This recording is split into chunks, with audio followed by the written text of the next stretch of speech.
Alô, amigos e frequentadores da Casa de Clarence. Mais uma vez aqui estamos para o estudo do livro O Céu e o Inferno. Antes, vamos fazer uma prece, agradecendo a Jesus, agradecendo aos amigos espirituais, agradecendo a Clarence por essa oportunidade que a tecnologia nos dá, que a ciência nos dá, para mesmo diante de toda essa turbulência, conseguirmos continuar a estudar a doutrina.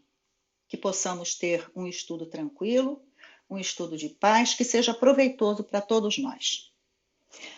Bom, vamos falar de um espírito que está no livro Céu e Inferno, na classificação de expiações terrestres. Esse título, Expiações Terrestres, ele já nos mostra que vamos falar de sofrimento, de dor, de angústia, de desespero. Mas vamos ver que esse espírito que nós vamos estudar, apesar de estar envolvida numa situação difícil, ela não está desesperada.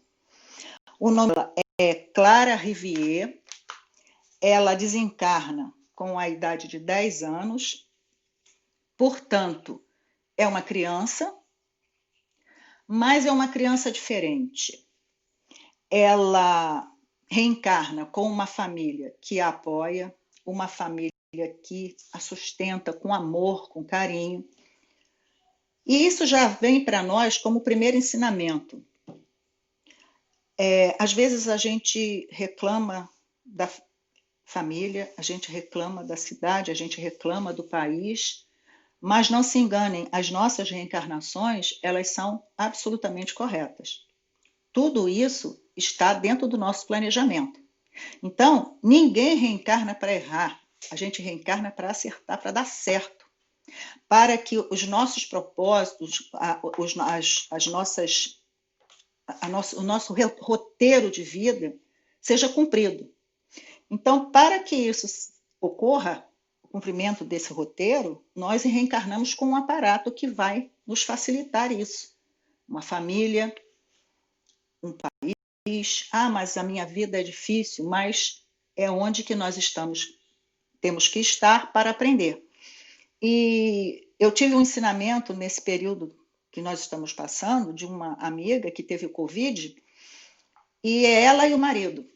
Ela teve o Covid, apesar de ter filhas, mas não podiam ir lá. E ela ficou muito preocupada, porque foram 4 dias em cima da cama, né? Mas não lhe faltou alimento. Por quê? A vizinha soube e todo dia levava uma sopa para ela. Observem que, às vezes, na nossa vida, nós temos anjos que fazem parte de um período da nossa trajetória que a gente nem percebe, que é colocado ali na nossa vida para nos dar um sustento, para nos empurrar para frente. Então, Clara é um exemplo disso. Apesar da família ser muito humilde, muito simples, era uma família dedicadíssima. E sofria junto com ela todo aquele sofrimento que ela passava. Outro ensinamento é que, às vezes, as dores chegam para nós e elas têm que ter um sentido. Ninguém passa por uma dor se não tiver um sentido para ela. E, às vezes, a gente pergunta, né? Por que eu estou passando por isso? Por quê? Por que comigo é todo esse sofrimento? O problema é que a gente faz a pergunta errada. A pergunta não é essa que a gente deve fazer. A gente deve fazer: para que eu estou passando por isso? Qual o propósito desse sofrimento? O que ele quer me ensinar? O que eu posso passar para o outro a partir das minhas experiências e dessa vivência de dor? Então, era isso que Clara tinha como propósito, passar alguma informação para os pais. Esse era o propósito dela. Auxiliar os pais. E a gente vai ver ao longo da nossa conversa que tipo de auxílio Clara estava querendo dar para os pais. Uma outra experiência importante para aprendermos com esse espírito era o grau de resignação dele. Apesar de ser uma jovem, 10 anos, uma criança. A criança chora por qualquer coisa. Clara aguentava o sofrimento sem reclamar. Então, exemplo de resignação. E o que é a resignação? A resignação é a certeza da ação de Deus nas nossas vidas. Resignação é a certeza da ação de Deus nas nossas vidas. Porque se a gente não pensar assim, a gente vai se colocar como vítima. Porque eu. E Clara, ela demonstra isso quando ela conversa com os pais, ela conversa, ela consola, ela fala do mundo espiritual. Aí é o cerne da situação, do propósito dela. Ela fala da vida espiritual. E ela fala para os pais, transmite para eles que a vida material é temporária. Ela passa. E que a vida verdadeira é a vida espiritual. Mas, obviamente, os pais, vamos pensar, pessoas simples, com pouca instrução, no interior, século XIX, essa abstração, que é a compreensão do mundo espiritual, que a gente pode chamar de abstração, apesar de ser concreto, é muito difícil para algumas pessoas. E para eles era. Só que ela tinha como propósito passar essa informação para os pais. E esse era o consolo que ela dava, que aquela dor ia passar, que ela ia desencarnar, realmente, que ela falava para eles que ela ia desencarnar, mas iria para um mundo melhor, onde não haveria dor. E eles faziam o quê? Sofriam. Obviamente, eram pais. E ela colocava também para eles que alguém a ajudava, que ela chamava de anjo. Alguém a ajudava a passar pelo sofrimento, aliviava as suas dores. E ela comenta depois, quando ela conversa com Kardec, aqui a gente vai ver depois a conversa que ela tem com ele, já evocada lá na Sociedade de Paris, sido médio na encarnação passada e era médio agora nessa encarnação, por isso que ela via o mentor espiritual e acolhia as informações dele e compreendia a presença dele na vida dela. E consolava os pais que sofriam, eram descrentes, tá? E falava da espiritualidade. Agora vejam, ela sabia o dia que ia desencarnar. O mentor chegou e falou para ela que ela ia desencarnar. Ela chama os pais e avisa que ela iria desencarnar em 5 minutos. Segura nas mãos deles e desencarna. Observe o nível desse espírito. Bom, aí é mais ou menos a situação dela enquanto encarnada. Mas aí nós vamos passar por uma outra situação, já ela do plano espiritual, desencarnada. Tempos depois do desencarne dessa jovem, que não foi tanto tempo assim, começaram a surgir na casa dela uns fenômenos, começaram a ocorrer uns fenômenos. Fenômenos de portas batendo, de panelas caindo, de ruídos. E aquilo passou a assustar muito os pais. Só que Clara tinha uma irmãzinha, que tinha 5 anos. E essa irmãzinha via Clara quando Clara chegava. Clara chegava e ela falava: olha, Clara chegou, como ela está bonita, como ela está linda. E aí o que aconteceu com esses pais? Se a menina, a irmã, via a Clara chegar e logo depois começavam os barulhos, os fenômenos, todo esse tumulto, eles associaram a presença dela. A nossa filha está assombrando a nossa casa. Mas isso, ao mesmo tempo, deu um nó na cabecinha deles. Por quê? Como uma menina que tinha passado aquele tempinho com eles, que tinha se colocado como uma filha boa, uma filha resignada, que sabia sofrer, que falava do plano espiritual com muita propriedade, que falava que via o mentor dela, que ela chamava de anjo. Como essa criatura poderia chegar trazendo com ela toda uma série de perturbações dentro da casa? Vocês já viram falar de poltergeist? Pois é. Fenômeno de casas mal assombradas. Isso existe. E eles estavam vivenciando uma situação dessa. Só que eles passaram a atribuir à menina. E aí é que vem toda uma história que vai se desenrolar em que ela confirma para Kardec o propósito dela naquela casa. Então vamos ver algumas perguntas que são feitas a Clara sobre principalmente essa situação. Aí Kardec pergunta para ela: de onde vinham para vós, embora fosses tão jovem e sem instrução, os pensamentos elevados que manifestastes antes de morrer sobre a vida futura? Então Kardec pergunta para ela: você era jovem, não tinha instrução, como é que você falava da vida espiritual com tanta propriedade? E ela responde: do pouco tempo que eu tinha para passar no vosso mundo e da minha encarnação anterior. Eu era médium quando deixei a Terra e médium quando retornei entre vós. Era uma predestinação, eu sentia e via o que vos falava. Então, ela via, sentia, percebia, compreendia e acreditava naquilo que ela estava vendo e passava para os pais. Só que ela percebeu que não era o suficiente para que os pais se conscientizassem que ela ia partir, mas ela ia continuar vivendo. E muito mais feliz, porque estaria livre do sofrimento. E eles ainda não haviam entendido isso. Vamos ver a outra pergunta que Kardec faz para ela.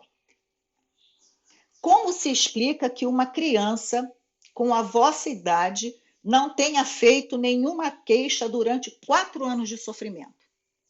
Então, é uma situação complicada.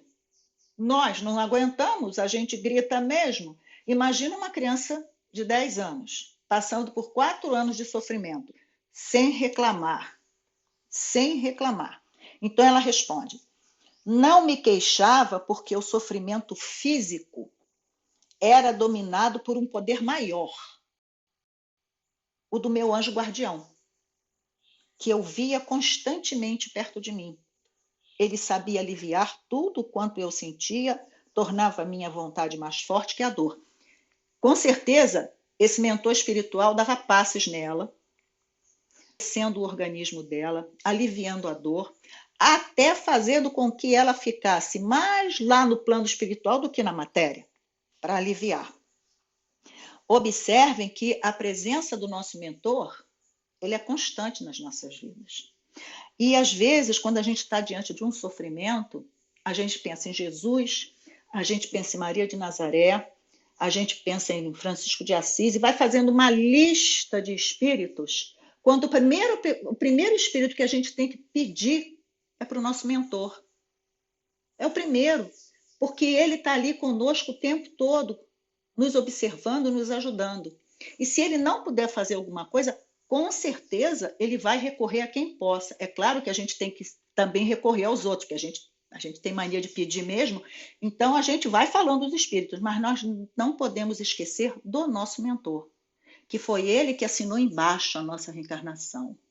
Ele que topou nos aguentar durante o tempo que nós estivermos aqui. E ela tinha muita confiança nesse espírito, tá? Vamos à pergunta, a próxima pergunta. Crucial. Dissestes ao vosso pai: consola-te, eu virei te visitar. Porque na hora do desencarne, obviamente, ele entrou em desespero. Eu venho te visitar. Como se explica que, possuindo tão bons sentimentos por vossos pais, viesses atormentá-los depois da vossa morte, fazendo alvoroço em sua casa? É a pergunta que todos nós faríamos. Como Clara, tão boazinha, agora chega para perturbar, fazendo panela cair, porta bater? Por que isso? Aí ela responde: sem dúvida, eu tinha uma prova, ou antes, uma missão a cumprir. Se vim rever meus pais, acreditais que isso seja para nada? Quer dizer que ela vai para o plano espiritual, depois vem para casa, se mostra para a irmã fala, tinha que ter um significado. Esses barulhos, essa perturbação, esses debates provocados por minha presença, são uma advertência. Sou ajudada por outros espíritos cuja turbulência tem um valor. Vamos analisar isso. Quer dizer que não era ela que fazia os barulhos. Eram espíritos que ela usava para provocar os barulhos. Obviamente, assessorada pelo mentor dela. Que tipos de espíritos serão esses? Com certeza inferiores. Com certeza inferiores. Ela superior a eles. A gente não sabe o grau, mas superior a eles. E ela pedia, com a confirmação, a afirmação do mentor, e eles faziam o barulho. E esse barulho tinha um propósito. Esse barulho era para que os pais finalmente aceitassem a realidade espiritual. Ah, mas com barulho? Vamos pensar lá atrás, quando se iniciou a doutrina, o que fez com que Kardec buscasse entender o que estava acontecendo? Entender os barulhos, as mesas girantes, as batidas que ocorriam, e que Kardec falou, não é possível. Ia lá, não via cordinha, não via aramezinho puxando. O que é isso? Quem está fazendo isso? Ele se questionou, quem está fazendo isso? Então, exatamente esse tipo de espírito.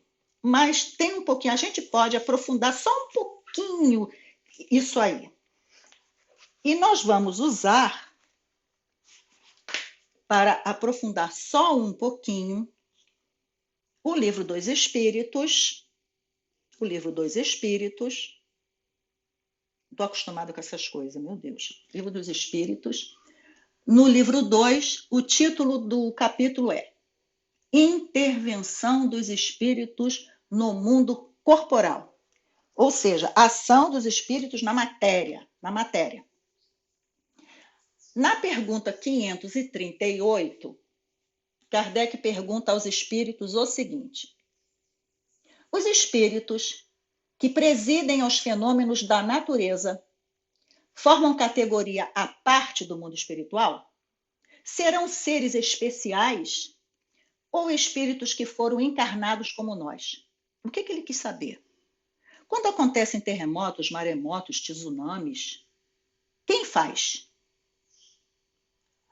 Aí os espíritos, aí ele pergunta, né? Existem espíritos ali fazendo? São seres que fazem, que provocam aquilo? Já encarnaram alguma vez esse tipo de elemento? Aí os espíritos respondem que o serão espíritos ou que o foram.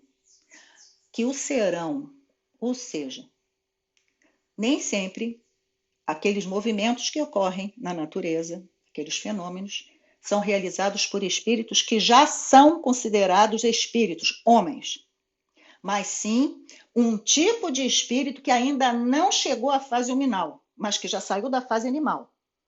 Nas doutrinas esotéricas, e eu não vou entrar em detalhe disso, só para levantar a curiosidade de vocês e ir lá no Livro dos Espíritos e ler o resto das perguntas. Nas doutrinas esotéricas, eles chamam esses espíritos que ainda estão nessa fase de transição de duendes, de fadinhas, de gnomos, mas que são princípios inteligentes que estão vivenciando junto conosco a vida. E eles são usados por espíritos superiores para agir na natureza.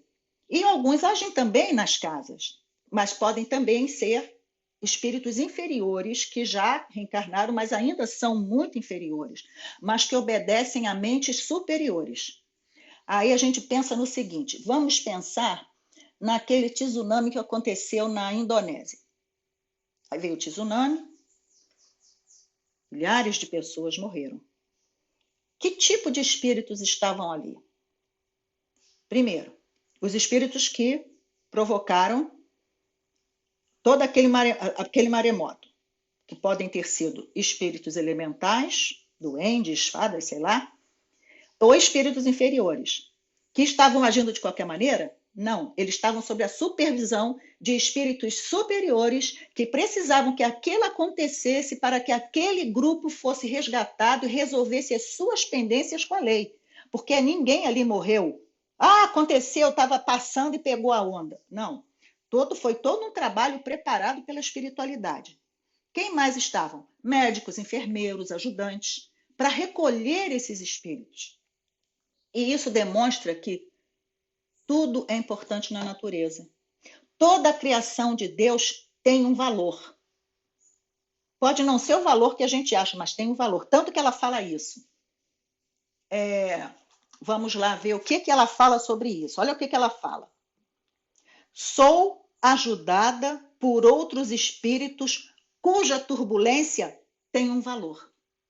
Qual era o valor ali para a Eda daqueles espíritos? Que a gente não sabe se são elementares ou se são espíritos muito inferiores. Mas ela fala a palavra espíritos, cuja turbulência tem um valor. Qual era o valor? Chamar a atenção da família, chamar a atenção dos pais. Olha, existe o plano espiritual. Vocês ainda não perceberam isso, que isso é uma realidade? Como eu tenho o meu ao aparecer para a minha irmã. Quer dizer, quando ela aparece para a irmã, é o consolo. Quando os espíritos fazem o tumulto, provocam o fenômeno, é para chamar a atenção dos pais. Mas quando a irmã vê, é o consolo para a família. Porque os pais não veem, mas a irmã vê. A irmã não vê os espíritos, só vê a Clara. E a Clara coloca, o meu valor para minha irmã é consolar os meus pais e consolar minha irmã. E aí, na pergunta 6, ela confirma tudo isso. Kardec pergunta: portanto, não sois vós, pessoalmente, que causais essa perturbação? Aí ela fala: sou ajudada por outros espíritos que têm utilidade para a prova reservada aos meus queridos pais. Porque, enquanto ela estava encarnada, e ela falava do plano espiritual, eles não conseguiram assimilar. Pela simplicidade, pela vida difícil que levavam, pelo sofrimento, principalmente, porque eles não queriam que a filha morresse, mas, ao mesmo tempo, sofriam junto com ela. Aí, quando ela desencarnou, o que ela percebeu? Que eles ainda não tinham despertado para o plano espiritual, para a realidade espiritual. Aí ela faz uso desses espíritos para que eles despertem. Nós não precisamos mais desse estardalhaço, que lá no início da doutrina foi necessário. Lá no início, todo aquele estardalhaço foi necessário. Depois não houve mais necessidade disso.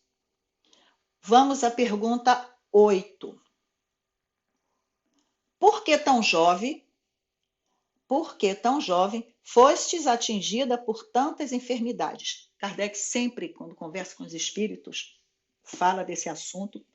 Para quê? Para a gente entender o sofrimento.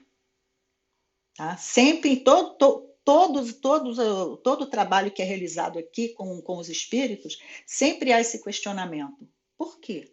Por que você sofreu? Qual foi o motivo?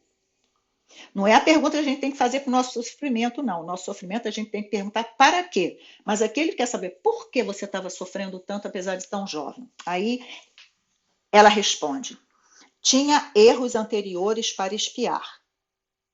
Abusei da saúde e da brilhante posição que usufruía na minha encarnação anterior. Olha só, ela diz que ela abusou da saúde e da posição que ela ocupava na sociedade. Então, ela volta doente e pobre.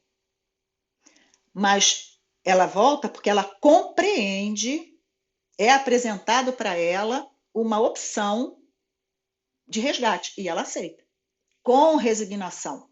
Ela aceita com resignação.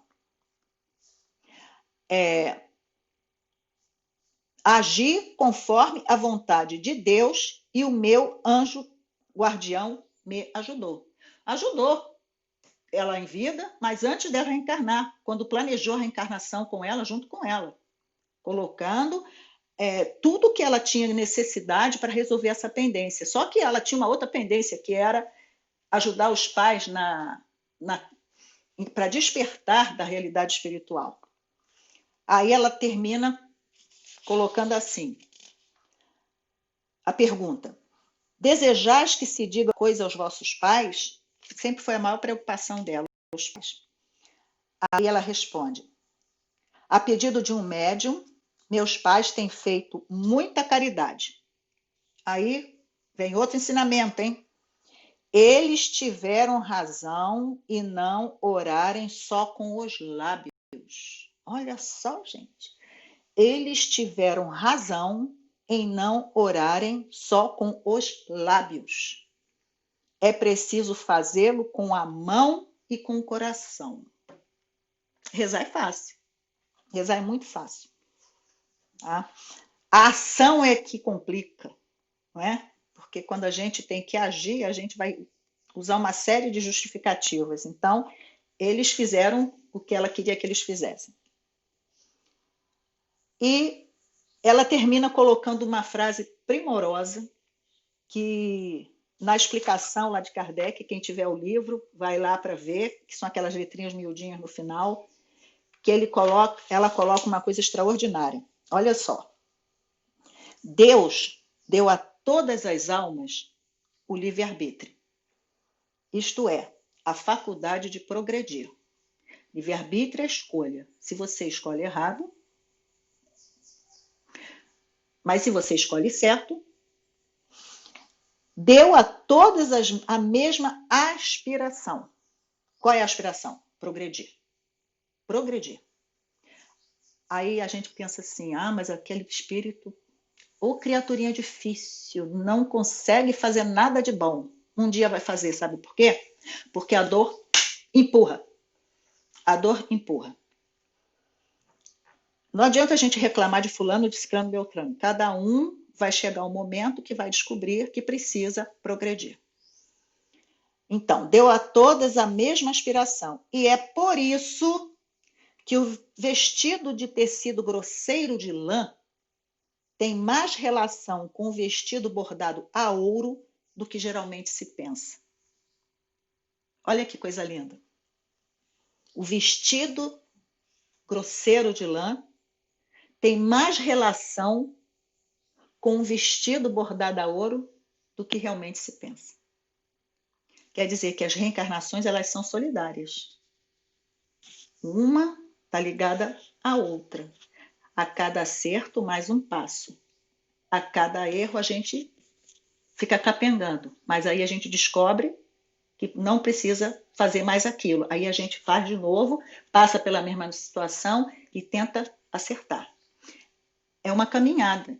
É uma caminhada. Ninguém chega ao degrau mais alto sem começar pelo primeiro. Então, a cada caminhada, a gente vai progredindo e aprendendo. E ela demonstra isso muito bem, porque quando ela coloca que na encarnação passada ela abusou, e ela fala que abusou da saúde. Olha só, isso é muito sério, abusar da saúde. Porque esse corpo aqui é um templo. É um templo para nós, para as nossas células, que estão progredindo também, e a gente precisa cuidar dele da melhor maneira, com equilíbrio, com inteligência, com equilíbrio e com inteligência. Então, esse é o recado que Clara dá para nós, um recado de resignação, um recado de compreensão da ação de Deus na vida dela, um recado de que temos responsabilidade para com as outras pessoas, temos responsabilidade para conosco, para com as outras pessoas, de como a gente se porta, como a gente fala, como a gente pensa, como a gente age. E nesse período de quarentena, quantos de nós estamos nos defrontando com situações familiares que a gente nem pensava que fosse passar, né? Então, assim como ela falou que aqueles espíritos tinham valor para ela, vamos pensar que vírus e bactérias também, não é? Por mais complicado que isso possa parecer para nós, tudo que Deus cria tem um valor. O problema é que a gente não para pensar e só reclama. Então, vamos aproveitar que nós estamos sobre a influência de Clara Rivière, que deu um exemplo de resignação, e fazer a nossa prece. Então vamos à nossa prece.